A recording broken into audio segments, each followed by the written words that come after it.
high mountains rise like ancient guardians, their peaks lost in shifting veils of mist. Valleys open into endless rice terraces, carved by hands that have shaped the land for centuries. Here, among emerald forests and winding rivers, live the tribes of Vietnam, keepers of traditions as old as the hills themselves. Their stories are written in woven cloth, in carved wood, in the rhythm of drums echoing through mountain air. This is a journey into their world, where landscape and spirit are bound together, and every horizon reveals both beauty and survival. High in the mist-wrapped mountains of Southeast Asia, where ridges roll like waves frozen in stone, live the Hmong, a people known for their brilliant threads of color and the enduring shimmer of silver that crowns their heritage. Their story begins in the highlands, where survival demanded both resilience and artistry. Terraces carved into steep slopes became their fields, and from these heights, they shaped a way of life that fused the land's rugged silence with bursts of human celebration. Every woven pattern and hammered ornament carries memory, each symbol a map of journeys taken and ancestors remembered. For centuries, the Hmong moved through the folds of mountains, resisting conquest and preserving their identity in the hidden valleys of Vietnam, Laos, and beyond. Their embroidered robes, alive with vivid reds, blues, and greens, became more than clothing. They were a living history book, telling of migration, faith, and kinship. Silver jewelry, heavy and gleaming, adorned necks and arms as both protection and pride, shining like captured pieces of moonlight against the dark canopy of the hills. These treasures carried weight not only in beauty, but in meaning, echoing strength against the hardships of mountain life. The conflict of the Hmong story is found in their constant movement, driven by the search for safe ground and fertile soil. Time and empire pressed upon them, yet they held fast to ritual, to festival, to song.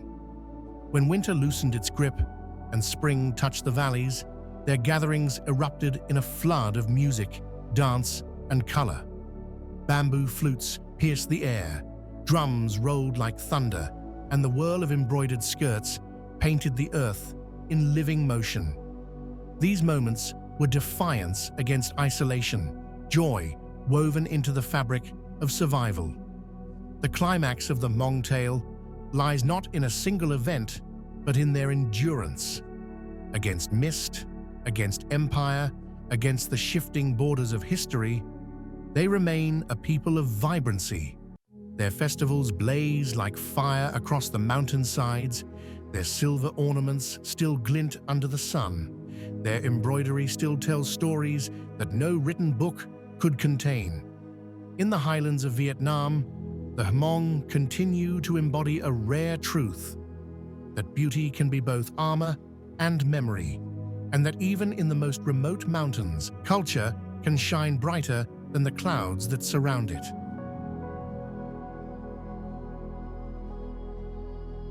Along the steep mountain paths of northern Vietnam, where mist clings to forests like a drifting veil, dwell the Dao, also called the Yao, a people whose presence is marked by bright flashes of red headscarves and intricately embroidered jackets. Their story begins in the high ridges, where clouds descend low and the earth yields only to persistence. Here, the Dao carved out villages on slopes, where the land is stingy and the weather relentless. Yet from hardship, they shaped a culture of striking beauty, where fabric became a canvas and thread a memory passed from one generation to the next. Centuries ago, the Dao journeyed from the heartlands of southern China into the mountains of Vietnam. Migration etched resilience into their spirit, and every village that took root became another chapter in their ongoing movement. With each settlement, they left not only homes, but also traditions, vivid textiles, complex rituals, and songs that echoed through valleys. The red headscarves, tied with care, stood as a visible banner of identity. The embroidered jackets, alive with geometric symbols, carried the whispers of ancestry, tracing stories of origin and belief in every stitch. The conflict of their existence has always been the mountain itself. Fields cut into steep slopes offered little harvest, and isolation from the valleys below brought both safety and struggle. Yet the Dao endured, holding ceremonies to honor spirits of forest and water, weaving patterns that embodied protection, fortune, and harmony. Each motif became both shield and story, transforming simple garments into sacred attire. Their attire was not merely clothing, but a declaration that even against difficulty, identity could shine. The climax of the Dao tale is revealed in their festivals, when villages burst into rhythm and color. Flames rise against night skies, gongs echo across ridges, and dancers whirl with scarves of red, glowing like fire in the darkness. These celebrations, rooted in ancient belief, bring the community together in a tide of energy, binding the living with their ancestors. In these moments, the Dao declare survival not just as endurance, but as joy, as beauty, as connection. Today, high in the folds of Vietnam's mountains, the Dao remain keepers of this heritage. Their red scarves still blaze against the green of the forest. Their embroidered jackets still whisper the tales of migration and resilience. They stand as proof that even in the most remote places, culture becomes a beacon, carrying history forward through color, craft, and ceremony.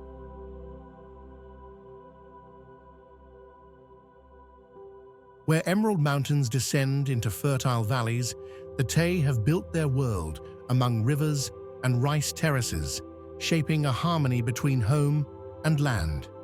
Their villages rise on wooden stilts, houses elevated above the earth as if to balance between sky and soil. This design, simple yet enduring, carries both function and poetry, protection from floods, coolness in summer air, and a vantage from which families could look across the green sweep of their fields.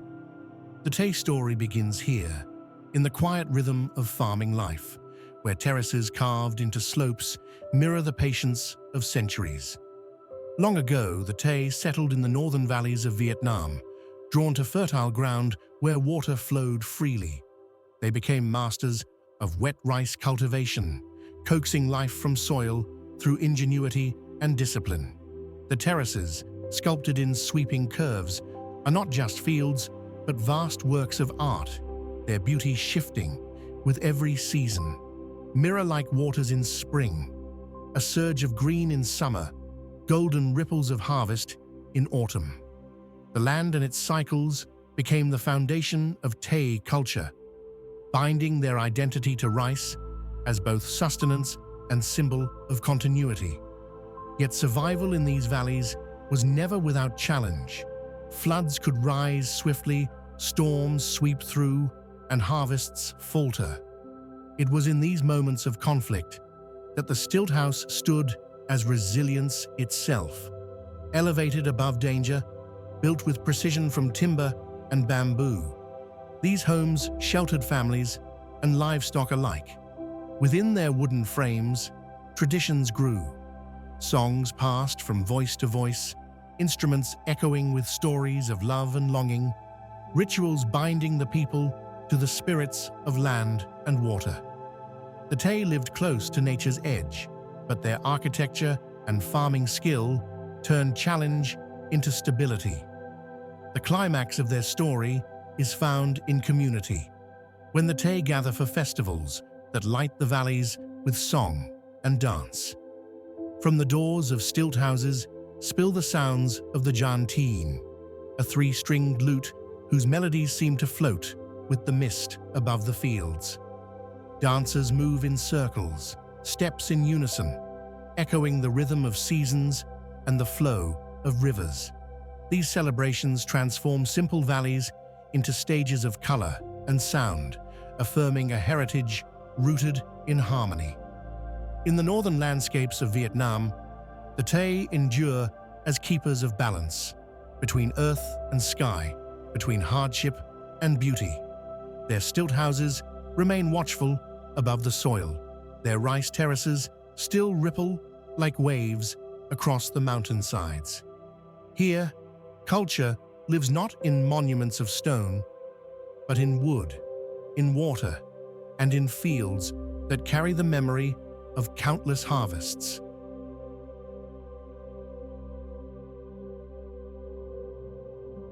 In the lush valleys of northern Vietnam, where rivers carve winding paths and mountains rise like guardians, live the Thai, a people whose identity is woven into distinctive clothing and villages of bamboo raised high on stilts.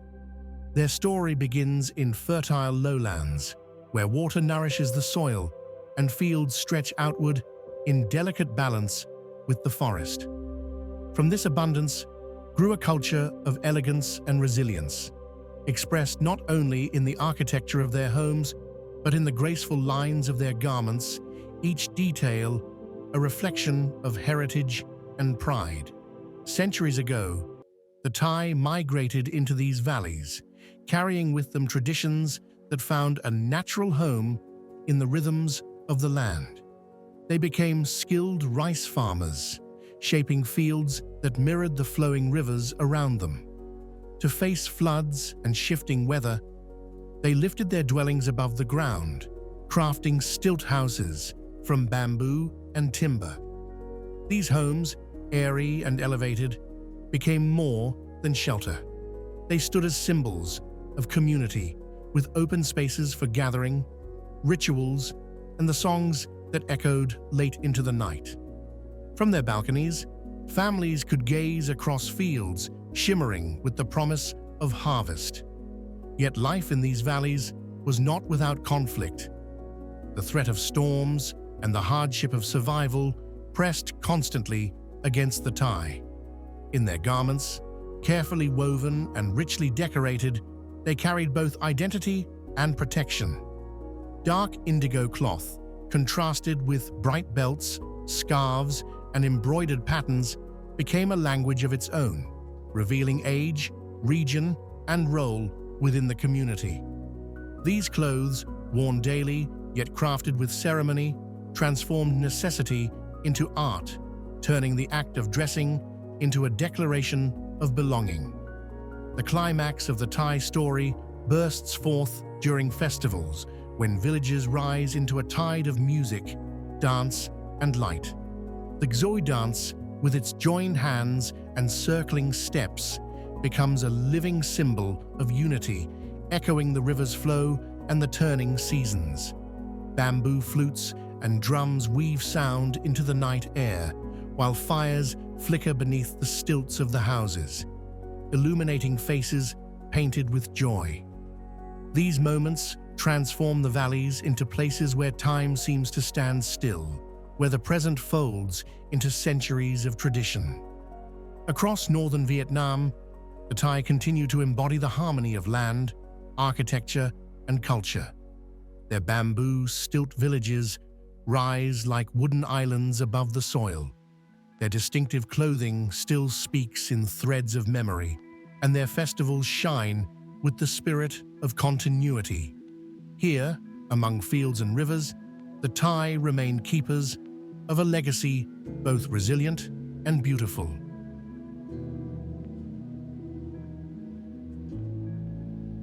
In the high valleys of northern Vietnam, where mountains roll in layered shades of green and rivers glimmer like silver threads, live the Nung, a people distinguished by deep indigo-dyed costumes and a life bound to the rhythm of farming. Their story begins in fertile uplands, where the soil is generous yet demanding, and where every harvest has been earned through patience and strength. Among these fields and hillsides, the Nung built their villages, shaping both land and tradition into a tapestry of resilience and quiet beauty. Centuries ago, the Nung migrated south from the borderlands of China, carrying with them a heritage of cultivation and craft. They settled where streams could feed their rice paddies, where terraces could be cut into slopes, and where families could anchor their lives to the cycles of the earth. Farming became their lifeline and their art, with rice as the foundation of survival and community. Over time, their villages grew into clusters of wooden houses, their fields expanding outward like ripples across the valleys.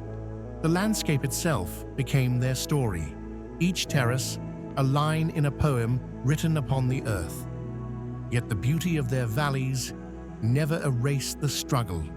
Floods could wash away crops, storms could tear through fragile homes, and the mountain soil, rich but stubborn, demanded unending labor. It was in this conflict that the Nung revealed their endurance, transforming toil into tradition. Their clothing, dyed in the deepest indigo, reflected both identity and perseverance. Against the backdrop of green forests and golden fields, these garments stood out like the night sky draped across the land. Patterns stitched into collars and hems carried meaning, echoing ancestry and connection, turning simple cloth into vessels of memory. The climax of the Nung story emerges in the gatherings that bring life to their valleys. Festivals erupt with music, dance, and ritual, celebrating both the land that sustains them and the ancestors who guide them. Laughter carries across the fields, drums echo against the mountains, and the glow of lanterns flickers in the night. These moments transform the hardships of farming into shared triumph, binding the community together in a harmony as steady as the cycles of planting and harvest. Today, the Nung remain woven into the fabric of Vietnam's highlands. Their indigo-dyed costumes still shimmer with depth and dignity, their terraces still ripple like stairways climbing toward the sky, and their farming traditions continue to sustain both body and spirit. In their villages, the story of endurance endures, written in the earth, in fabric, and in the unbroken rhythm of life tied to the land.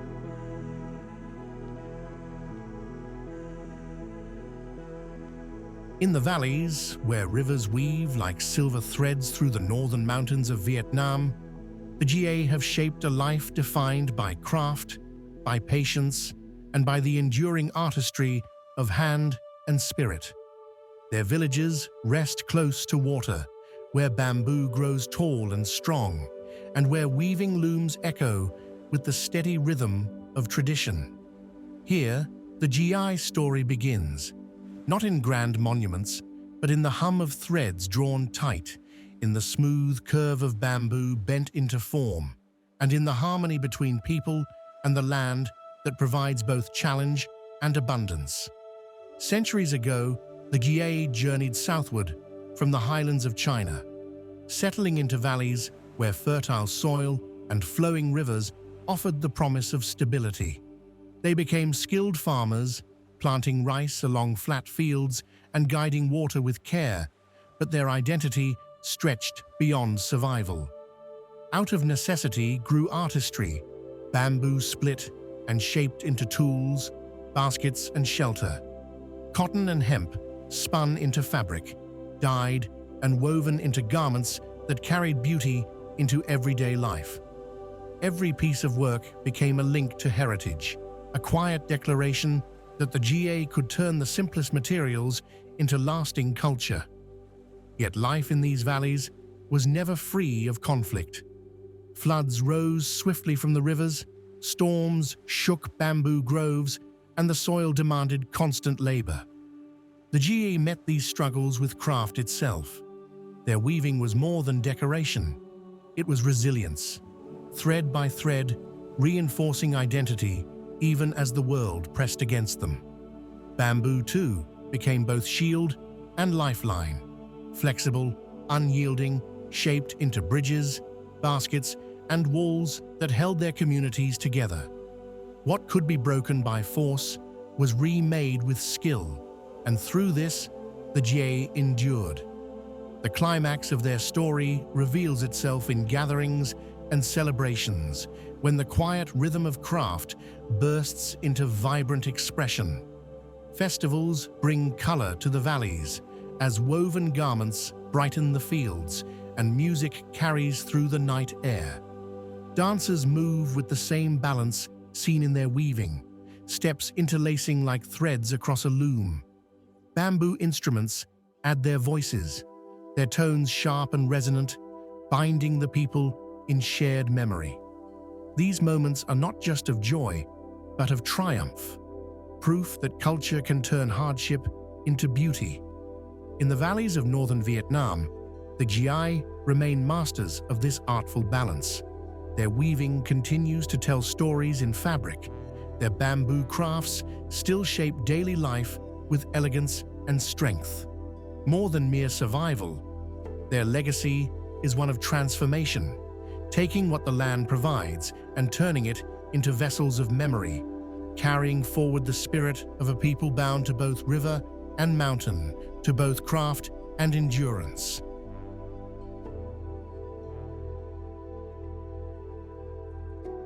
Across the central highlands of Vietnam, where forests roll like endless waves and red earth glows beneath the sun, live the Giay, a people whose story is carried in the resonance of gongs and the length of wooden longhouses that stretch across their villages.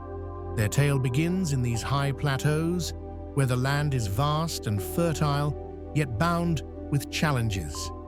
From timber and bamboo, the Giay-shaped dwellings that did more than shelter.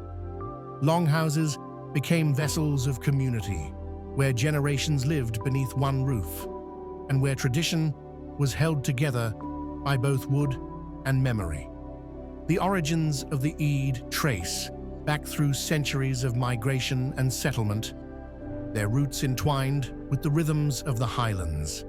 Rice and maize grew in cleared fields, while coffee and other crops took hold in later eras, but agriculture was only part of their bond with the land.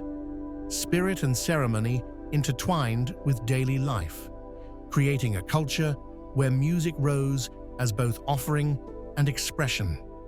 Central to this was the gong, whose voice could call to ancestors, speak to the spirits of forest and water, and weave harmony between the living and the unseen. Yet the highlands were never without conflict. The forest, while generous, could be unforgiving. Seasons of scarcity tested resilience, and the remoteness of their settlements meant survival demanded unity.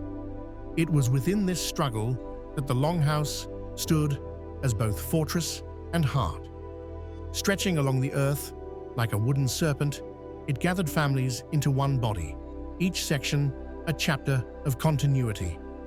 At its hearth, stories were told, and around its beams, rituals unfolded. Here, music rose not for entertainment, but as lifeblood, carrying the weight of belief across the night. The climax of the Giay story resounds in the great gong rituals, when the night becomes alive with sound. Circles of dancers move in rhythm, their steps steady as heartbeat, while bronze gongs strike waves of resonance that echo deep into the forest. Flames flicker against carved pillars, and the air trembles with energy that bridges past and present. These gatherings transform the village into a sacred stage, uniting earth, sky, and spirit through music. The gong becomes more than an instrument. It becomes a voice of the people, declaring endurance, joy, and connection. Today, the Giay remain bound to their highland home. Their longhouses still stand as guardians of family and tradition, and their gong rituals still vibrate with the pulse of centuries. Among the rolling forests and red earth, the Giay embody a legacy where architecture and music are inseparable from identity, and where culture endures not in silence, but in sound that refuses to fade.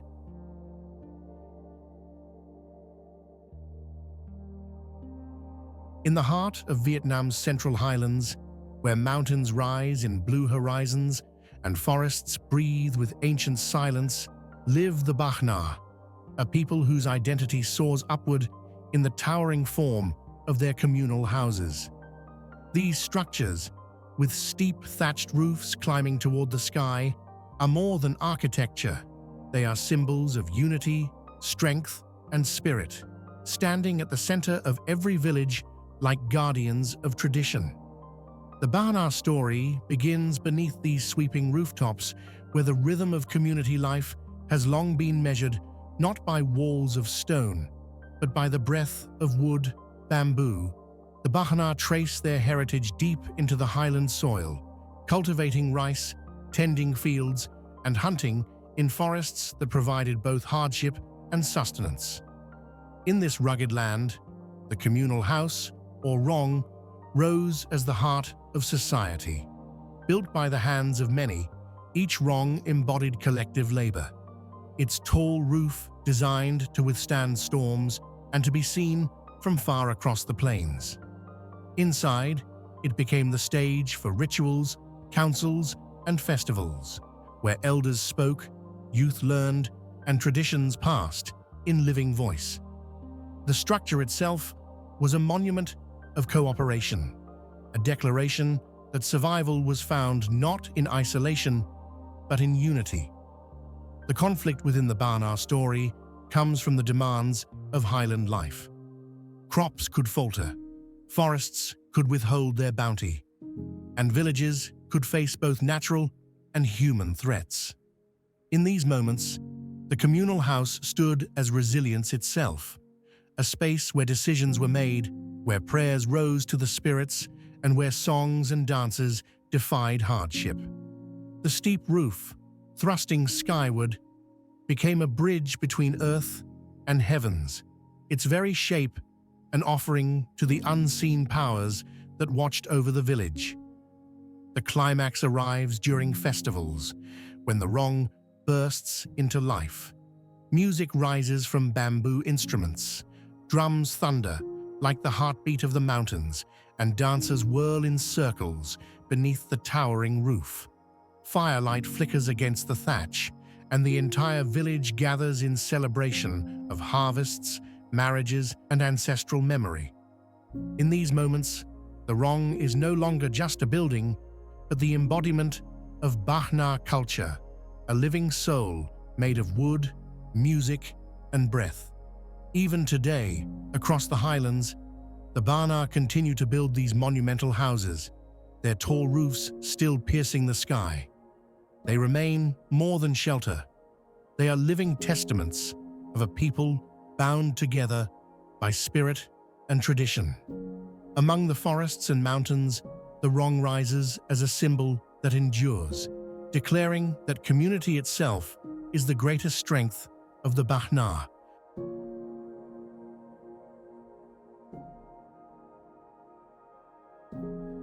Along the windswept coasts and dry plains of central Vietnam, where rivers cut through sandy earth and ancient towers rise in red brick against the sky, live the Cham, a people whose story carries the echoes of kingdoms long vanished yet never forgotten.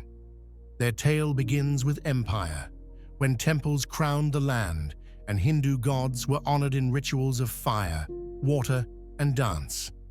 Though centuries have passed, the Cham remain as keepers of this legacy, their traditions still glowing like embers of an ancient flame, preserved in fabric, movement, and memory. Once rulers of a maritime kingdom, the Cham drew their strength from both land and sea. Traders, sailors, and builders, they raised sanctuaries of brick that still stand, weathered yet unyielding, their spires reaching toward the heavens. Within these sacred spaces, ceremonies honored Shiva, Brahma, and Vishnu, weaving together faith and power. Dancers moved with grace to embody divine stories, their hands and feet shaping narratives of creation and devotion.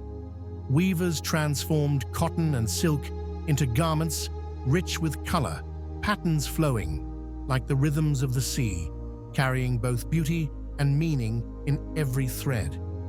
Conflict came with the fall of their kingdom, when new powers swept across the land, and the Cham were pushed from their centers of glory into scattered communities.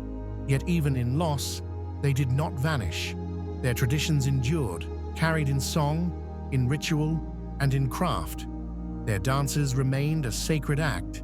Their looms continued to sing with the sound of thread pulled taut, weaving not only fabric, but survival itself. Through their art, the Cham resisted silence, ensuring that identity could outlast empire. The climax of their story unfolds in vibrant festivals, when red brick towers once more glow with life. Drums roll like distant thunder, dancers step into circles of rhythm, and offerings of water and flame call to the gods of old. Women in flowing garments move with delicate precision, their hands tracing symbols of eternity, while weavers display cloth alive with patterns as old as the temples themselves. In these moments, the Cham are not remnants of the past, but a living culture, breathing continuity into the present. Today, the Cham remain in their villages along the Central Plains, their dances still graceful, their weaving still intricate, their rituals still rooted in ancient belief. Among the ruins of their once great kingdom, their culture endures as proof that memory can be stronger than time, and that even when empires fall, tradition can stand tall like red towers against the sky.